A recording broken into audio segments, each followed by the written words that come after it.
Exercice numéro 2 sur la probabilité. Donc nous avons deux parties. On commence par la partie A. Qu'est-ce qu'il dit de la partie A? Donc voilà la partie A. Bon, les parties A et B de cet exercice sont indépendantes. Bon, donc nous avons un peu de blabla ici sur le sujet. Après, ensuite, nous avons toujours de blabla. Mais ce qui est intéressant dans l'énoncé, je pense que c'est trois phrases. La première qui dit que 40% de la population est vaccinée. D'accord. Donc je veux dire que ça, la probabilité ici égale à combien? Égale 40%. C'est-à-dire 0,4. La probabilité de quoi? C'est la probabilité de... Donc 40% de la population est vaccinée. Donc les gens qui sont vaccinés tout simplement. Je sais pas comment je peux appeler ça. La personne est vaccinée. Je peux l'appeler V. Oui, je vais l'appeler V. Pourquoi je vais appeler V l'événement? Tout simplement parce que ici je remarque que V, c'est ici, la personne est vaccinée. D'accord? Donc, on a combien de personnes qui sont vaccinées? On a 40%. Donc, la probabilité que la personne est vaccinée, c'est-à-dire la probabilité de l'événement V, égale à 0,4. D'accord.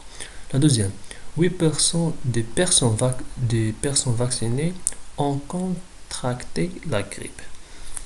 Donc ici, c'est une autre probabilité qui égale à 8%, c'est-à-dire 8 divisé par 100. Et c'est quoi en fait la probabilité de quoi? C'est la probabilité des gens qui sont vaccinés, c'est-à-dire des gens qui sont vaccinés et ont contracté la grippe. La personne a contracté la grippe, c'est-à-dire G. Donc ça, c'est la probabilité. On l'écrit comme ça, la probabilité de G sachant V. D'accord? La probabilité que la personne a contracté la grippe sachant qu'elle est vaccinée. C'est-à-dire sachant V, tout simplement. D'accord. Alors, qu'est-ce que je suis en train de faire ici? Je suis en train de lire la phrase et essayer de la traduire mathématiquement. Tout simplement. Donc, la première probabilité, c'est celle-là. La deuxième probabilité, c'est celle-là, c'est-à-dire 8%. Et qu'est-ce qu'elle représente? Elle représente la probabilité de G, c'est-à-dire la personne a contracté la grippe, sachant qu'elle est V, qu'elle est vaccinée. D'accord? Et la troisième, c'est 20%. C'est quoi ça? C'est 20% de la population a contracté la grippe, c'est-à-dire, et voilà, c'est cette phrase, c'est exactement cette phrase. Vous voyez? Donc c'est vraiment cette phrase. Celle-là, c'est rien que celle-là. Donc c'est le même événement. Donc si l'événement est égal à G, donc la probabilité de G c'est quoi? Tout simplement 20%. C'est-à-dire 20 divisé par 100. Donc ça, je suis juste en train de lire l'exercice, l'énoncé. Et maintenant, on va commencer vraiment à répondre à les questions. La première question, petit A, qu'est-ce qu'il dit? Donner la probabilité de l'événement G. Ben voilà. Probabilité de G égale 20%. C'est-à-dire 20 divisé par 100. Ça, c'est rien que 0,2. Oui. Le petit b, c'est quoi? Reproduire l'arbre pondéré ci-dessous et compléter les pointillés indiqués sur 4 de ces branches. D'accord. Donc, qu'est-ce qu'on fait? On choisit une personne au hasard. Donc, nous avons quelqu'un ici. Voilà. On va voir s'il est malade ou pas. Ok. Donc, la personne, soit il est malade. Non, la personne déjà. Soit il est V, soit il est non V. C'est-à-dire quoi non V? Ben, il n'est pas vacciné. Parce que V, c'est la personne est vaccinée contre la grippe. On sait combien de gens qui sont vaccinés. En fait, la probabilité des gens qui sont vaccinés, donc c'est ça. 40% des gens sont vaccinés. Ici, c'est 40%. D'accord? Parce que voilà, tout simplement, ça, il faut juste lire ça. Donc 40% des gens sont vaccinés. Il reste combien? Combien de gens qui ne sont pas vaccinés? Ben, c'est 160%. C'est 100 moins 40, tout simplement. D'accord? Ici, la probabilité c'est 0,4 parce que 40% c'est 40 divisé par 100. Et ici, la probabilité vaut combien? Exactement 0,6. D'accord? 60 divisé par 100. Ensuite, on va continuer notre histoire.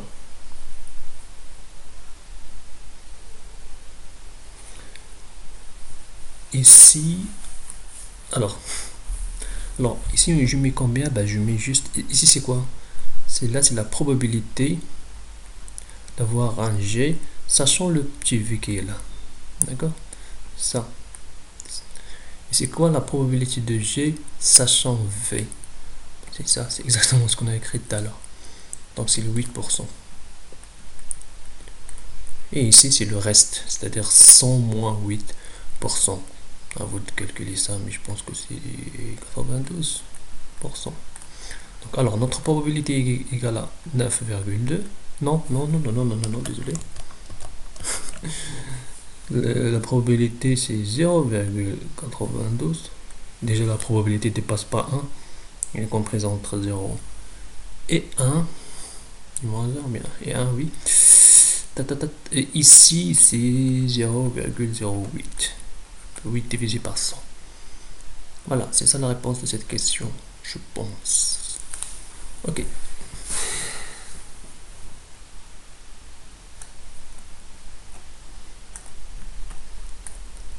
La deuxième question.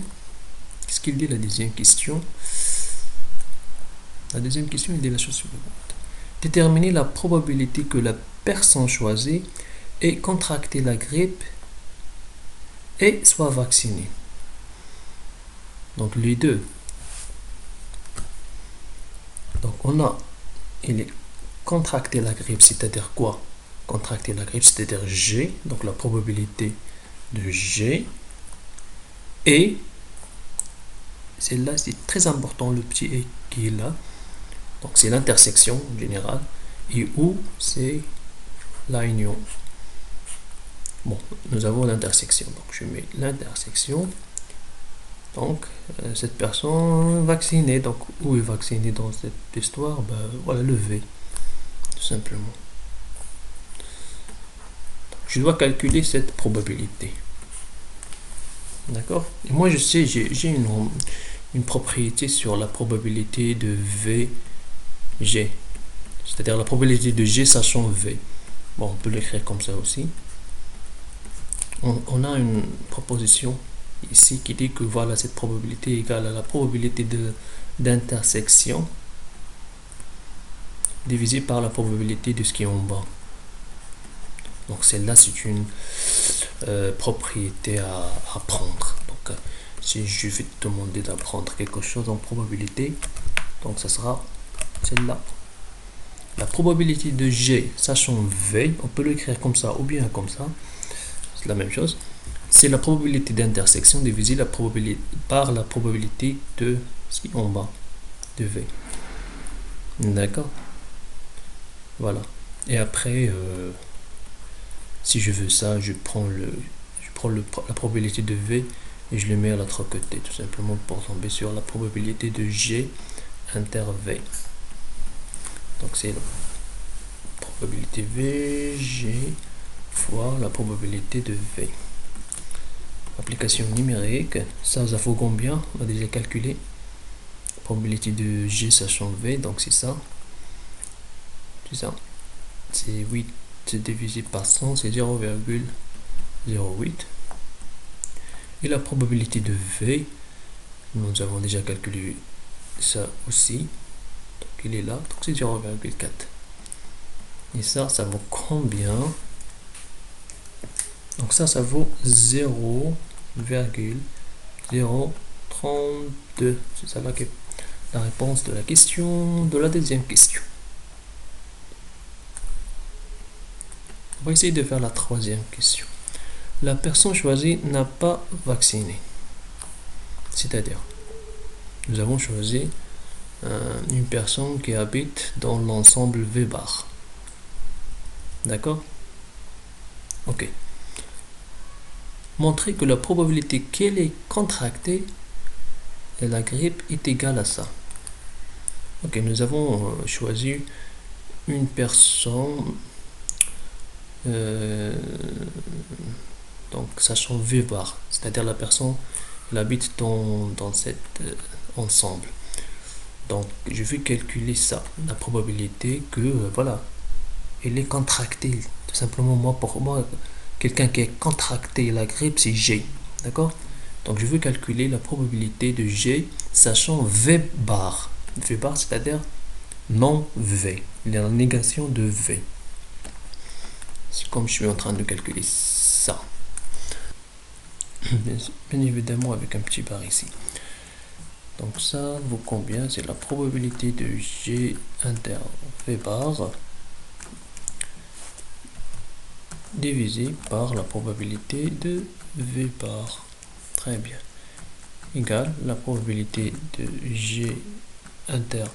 Je vais remplacer V bar par sa valeur, c'est-à-dire tous les événements possibles moins V. C'est ça en fait la définition de non V ou bien V bar ou bien la négation de V. C'est-à-dire tous les événements possibles.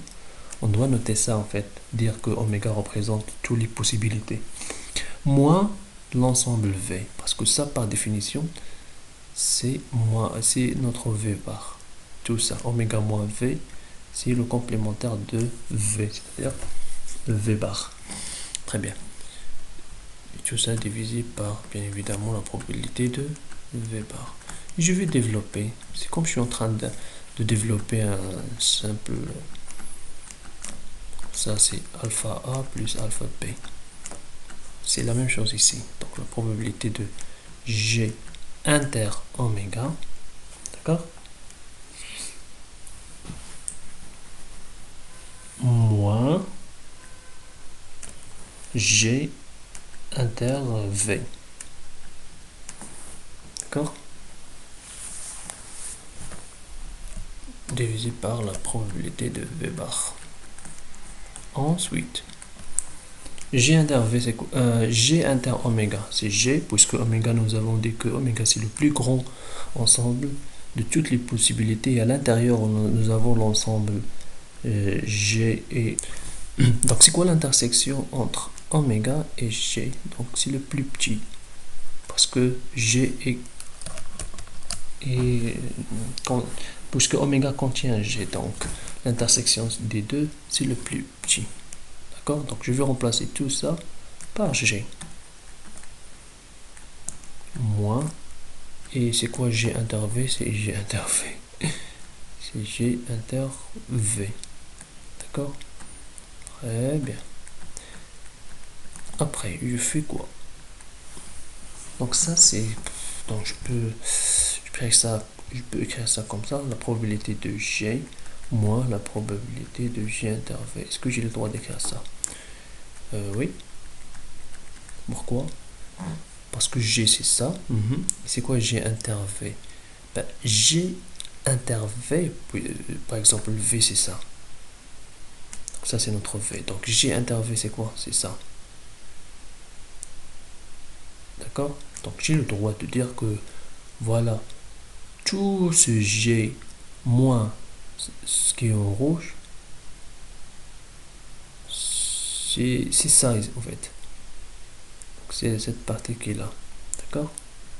Donc la probabilité de G d'être dans G mais ne pas dans cette intersection, c'est vraiment la probabilité d'être dans tout G, c'est-à-dire ça, et moins la probabilité d'être dans l'intersection.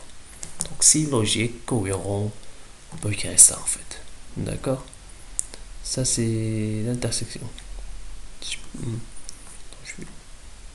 Voilà. D'accord. Ok, on est content. Donc, Et la probabilité de G, je pense que nous avons déjà calculé la probabilité de G quelque part. Dans la première question, oui, donc c'est 0,2, je vais la remplacer.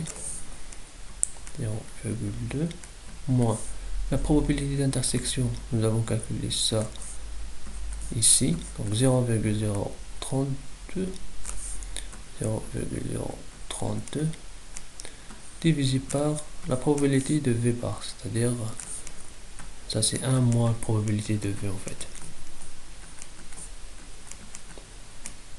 Moins 0,032 divisé par, donc je vais remplacer ça par sa valeur 1 moins. En fait ça c'est logique, donc si vous avez A, la probabilité d'un A égale à 1 moins la probabilité de A bar. D'accord? Et vice versa. On a ça aussi. C'est ça ce qu'on a utilisé ici pour remplacer la probabilité de V bar par 1 moins la probabilité de V. Donc la probabilité de V vaut combien? On a calculé ça aussi. Bah, c'est 0,4. Parfait. Il ne reste que l'application numérique. Mais la réponse, eux, ils ont déjà donné la réponse. C'est 0,28. Donc, je vais écrire ici, égale 0,28. Sans vérifier? Non, je dois vérifier bien évidemment. Parce que si ce n'est pas le cas, alors je dois refaire le calcul. Donc, on va essayer de vérifier tout doucement. Ici, on vérifie, on trouve que, voilà, c'est vrai.